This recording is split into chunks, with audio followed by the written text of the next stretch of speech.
Ipishing mama, Heather Kashala. Ipishing mama, Heather Kashala. Mama, mama, mama, mama, mama, mama, mama, mama. मेरी बहना, मेरी बहना। आपकी आपकी मुस्कुराहट बड़ी गजब ढाती है, और जो आपकी खलनायक वाली जो कहका होता है ना सर, वो तो बिजली गिरा देता किसी न किसी के ऊपर सर। तो उम्मीद है कि अल्लाह ताला आपको कामयाब करेगा और अपनी हिफाजत में रखेगा। तो ये ये बात की आपने। ये मुस्कुराहट ही तो लोगों की घबराहट का कारण है। ये जो मुस्कुराहट है ना, ये मुस्कुराहट ही तो लोगों की घबराहट का कारण है। उसकी वजह यही है कि हम इतने इल्जाम लगा रहे हैं कि ये जो है ये इसके कोई फर्क ही नहीं पड़ रहा, ये हंसता जा रहा है, मुस्कुरा। अरे भाई मैं कानूनी रूप से पूरा हूँ, मैं क्यों घबराऊं? ये बता, मेरा हर काम पूरा है, मैं हर जगह, मेरा सारा हिसाब क्लियर है, तो मुझे क्या जरूरत है घबराने की, ये क्या जरूरत है परेशान होने की? तो ये चीज है दोस्तों, अपनी मुस्कुराहट दूसरों की घबराहट का बहुत बड़ा कारण है। तो जो मेरे पे कीचड़ उछाला जा रहा है, ये उनको पता है कि उनकी जेल जाने का टाइम आ गया है और वो कानूनी रूप से वो मुकाबला नहीं कर सकते, तो इसलिए वो कीचड़ उछाल रहे हैं ताकि ये गुलाम हैदर को भारत में ना बुलाए और ये डर जाए, ये दमक जाए, इस पे प्रेशर आ जाए या ये परेशान हो जाए और ये दिल पे ले ले। लेकिन हम दिल पे नहीं ले रहे, हम हंसते हंसते जवाब दे रहे हैं, हर चीज का जवाब है, एफआईआर दिखा रहे हैं। अरे हम कह रहे हैं 100 एफआईआर दर्ज करा दो यार, हम जब भी इस केस को करके रहेंगे, क्योंकि जो झूठी एफआईआर के बारे में बता रहे हैं उसको हमने कोर्ट में चैलेंज किया हुआ है। जब आप किसी को इंसाफ के लिए लड़ोगे, इंसाफ की आवाज उठाओगे, किसी को हक दिलाओगे, तो आपके 100 दुश्मन इकट्ठे होंगे। तो जो हमारे पुराने दुश्मन थे जिनसे मुकदमे चले हुए हैं, वो जाकर के एपी सिंह से मिल लिए, मिल लो। क्या करेगा एपी सिंह और क्या करेगा ये दुश्मन? और इनको मैंने जेल कराई हुई है, पूरे परिवार को जेल में गए थे ये, और आज भी मुकदमे चले हुए हैं, तो इनको सजा होने वाली है, इनकी नजदीक तारीख आ रही है, तो ये सोच रहे हैं कि हमारा कंप्रोमाइज हो जाए। तो इनके दिमाग में गलत फहमी है, लेकिन इनको जेल, इनकी तारीख भी आ रही है ना अभी। तो जिस महिला ने ये शिकायत की थी वो अरेस्ट हुई है, उसका पति अरेस्ट हुआ है, उसके 4-5 जो गुंडे तत्व थे उन सबको अरेस्ट करा दिया था मैंने, उनकी चार्जशीट फाइल हो गई है और एविडेंस पे केस लगा हुआ है। तो उनको खतरा ये है कि कभी मोमिन मलिक हमें सजा करा दे। तो ये इस तरह की ओछी हरकत करके वो एपी सिंह जैसे लोगों का हो, ये तो बहुत बड़ा इसके खिलाफ एविडेंस लग गया, गलत फहमी का शिकार है वो, उसी टाइम ठीक हो गया था। हमारे भी तो बार काउंसिल में हाथ हैं, बार काउंसिल के मेंबर हैं, बार काउंसिल के वाइस चेयरमैन है, वो भी तो हमारे दोस्त है, वोट तो हम ही देते हैं उनको, तो अब वो जायज नाजायज भी देखते हैं।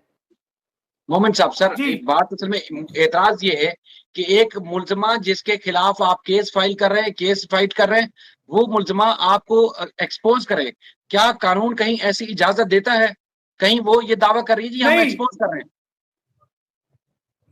नहीं, उसको कोई कानून इजाजत नहीं देता, किसी भी प्रकार की कानून को इजाजत नहीं देता। वो एक और क्राइम कर रही है जो कि हमने उसको डेफेमेशन में नोटिस दिया हुआ है, एक और मुकदमा उसके खिलाफ मंडे को डल जाएगा पानीपत में, जो उसने डेफेमेशन किया है। इसके अलावा उसको कोई राइट नहीं है, वो भारत की मुजरिम है और टेम्परेरी तौर से एक तरह से वो जेल के अंदर ही रह रही है, जब बेशक बेल पे है, क्योंकि वो भारत की नागरिक नहीं है, उसको कहीं घर से बाहर निकलने का तो राइट नहीं उसको, तो वो कैसे कंप्लेंट का राइट दे सकती है? और दूसरी बात मैं आपको बता दूं कि हमने कानूनी कार्रवाई की हुई है, उस पर कानूनी कार्रवाई चल रही है, इसको कोई राइट नहीं है। और ये सब जो है वो गुलाम हैदर को भूल करके वो मेरे पे कीचड़ उछालने की कोशिश कर रही है, वो कर नहीं रही, बल्कि एपी सिंह उससे स्क्रिप्ट लिख के दे रहा है, वो करा रहा है, वो खुद तो बच रहा है, उसको पता है कि मोमिन मलिक के सामने आएगा तो वो कानूनी कार्रवाई करेगा और तेरे खिलाफ हो जाएगा, तो वो खुद स्क्रिप्ट लिख के इसको दे रहा है और इसको पता नहीं है कानून का कि तू क्या करने जा रही है, तो वो कर रही है और उसको भुगतेगी आने वाले टाइम में। सर आपसे बात हो, एमएन पराशर साहब से बात हो, या जितने भी हमारे दोस्तों से लोगों से बात होती है, तो मुंह से फूल झड़ते हैं, उसमें कभी ये नहीं महसूस हुआ जी ये हिंदू है, ये मुस्लिम है, ये नीचे है, ये ऊपर है, हमेशा एक दूसरे की रिस्पेक्ट की जाती है। सीमा ने आपने वीडियोस देखी होंगी, यकीनन नजर से गुजरी होंगी, जिसमें इस्लाम की और हिंदुइज्म की जो एकता है उसको बिगाड़ने की कोशिश की जा रही है। पहले जहां खाना काबा का जिक्र हुआ, वहां कल कुर्बानी की ईद का तस्करा हुआ। तो सर ये क्या इजाजत है इस तरह की बात करने की? हमें तो मालूम है कि इंडिया में कानून है और उस पर अमल दरामद होता है, चाहे वो मुस्लिम हो या हिंदू हो, अपने मुल्क के कानून पर अमल दरामद करने का वो पाबंद है। तो क्या कानून सीमा के ऊपर लागू नहीं होता? बिल्कुल लागू है, और इसको जो सोशल मीडिया का यूज कर रही है, इस पे भी हमने कार्रवाई करी है। सोमवार मंगलवार की इसकी सुनवाई है और ऊपर वाले ने चाहा तो ये सोशल मीडिया अकाउंट पे बैन हो जाएगा इसके। सर जो ऐसा हमारा, हाँ उस पे बैन हो जाएगा, कोर्ट की तरफ से इस पे बैन हो जाएगा, उसको यूज नहीं कर सकेगी ये, और इसका सोशल मीडिया पे आना ही बंद हो जाएगा इसका। ऐसी हमने कार्रवाई की है। सर वो स्टाइल तो ये बता रहे हैं कि जी कोई बड़ा गुप्त हाथ है, कोई उसके जो बात करने का अंदाज है, वो तो सबको बोलती है जी गो टू हेल, मतलब मुझे तो कोई जरूरत नहीं है। तो सर ऐसा लगता है कि कोई ऐसी शक्ति है उसके पीछे कि जो उसको जमीन पे नहीं बैठने दे रही। वो देखो, जब इंसान बेहिस हो जाता है ना, बेहिस, मैं हूं, दुनिया का कोई भी आदमी हो, चाहे मुझे ही लगा लो, चाहे किसी को भी आप लगाओ, कि जब इंसान के अंदर बेहिसपना आ जाता है और छिक के पूरी दुनिया में रुसवा हो जाता है, फिर उसको परवाह नहीं होती कौन क्या कह रहा है क्या नहीं कह रहा। तो ये जो है, जिस दिन इसने पहला कदम अपने शोर को छोड़ के अपने बच्चों को लेकर के अपने मुल्क से निकाला था और भारत में पहला कदम इसने इलीगल रूप से डाला था, तो ये इसने डिसाइड कर लिया था कि पूरी दुनिया में तेरी बेइज्जती भी होगी, सब कुछ हो रहा है, वो हो भी रही है। आप देखिए कैसे कैसे लोग कमेंट करते हैं इसके बारे में। तो लेकिन ये जो है सबको आंख मीच के उस कबूतर की तरह रख रही है जो कुछ जानता ही नहीं, और ये बेहिस हो चुकी है, इसको कोई फर्क नहीं पड़ता, इसको इज्जत बेइज्जती का कोई आइडिया नहीं है, क्योंकि बेइज्जती और इज्जत तो वही समझेगा ना जो इज्जतदार हो। जिसको पहले इज्जत को ताक पे रख दिया तो इसके लिए कोई मायने नहीं रखता, और ऐसे लोगों का ठिकाना जो है जेल है, और जेल में ऐसे लोग जाकर के जो है काबू आते हैं, वैसे लोग ये काबू नहीं आते। ये एक साइकोलॉजिकल बीमारी भी है, जिसको आप साइकोलॉजिकल बीमारी भी कह सकते हैं।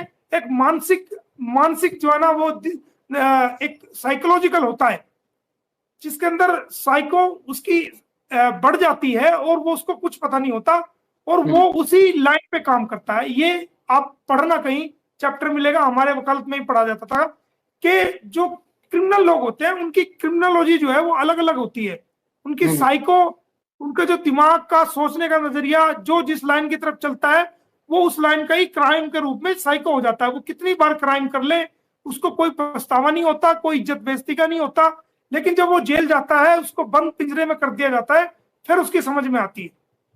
सर मेरा दिल तो चाह रहा था कि मैं आपका जोरदार एक कहका सुनूं, आपको कोई ऐसी हंसी आए जिसमें मैं कोई लतीफा सुनाऊं, लेकिन वो माहौल नहीं है कि आपको जोरदार आपकी हंसी की आवाज है और दूर तक सुनाई दे। लेकिन लतीफा मैं सुनाऊंगा और आप हंसे, और इस तरह के लतीफे मुझे आते नहीं है, तो आपको ऐसा लतीफा नहीं सुनाए नहीं, वो जिसमें आप आज भी हंसे और मैं भी हंसूं।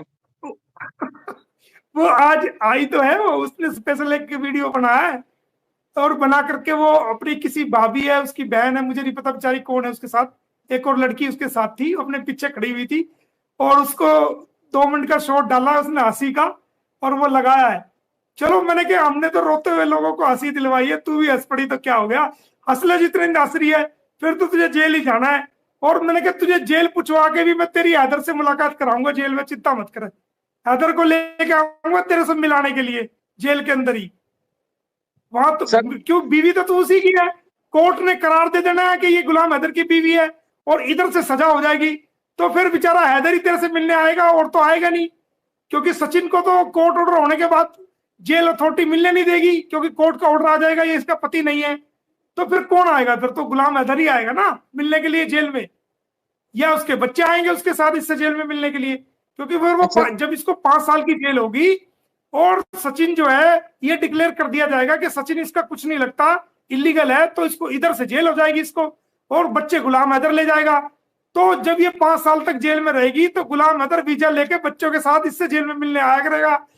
तो लेकिन गुलाम हैदर ने इसके लानत भेज दी है सर, गुलाम हैदर ने हमेशा के लिए लानत भेज दी है सर, गुलाम हैदर नहीं मिलने आएगा, उसने हमेशा के लिए लानत भेज दी है इसके ऊपर। नहीं नहीं, जब ये जेल में जाएगी ना, वो खुद ना मिले, लेकिन इसके बच्चों को मिलाने हम जरूर लेके आएंगे। इसने तो गुलाम हैदर से कभी उनको मिलवाया नहीं, भारत में आने के बाद कभी उसकी बातचीत नहीं कराई, लेकिन जब ये जेल में जाएगी तो हम जरूर इसके बच्चों को गुलाम हैदर लेके आएंगे और इससे मुलाकात कराएंगे।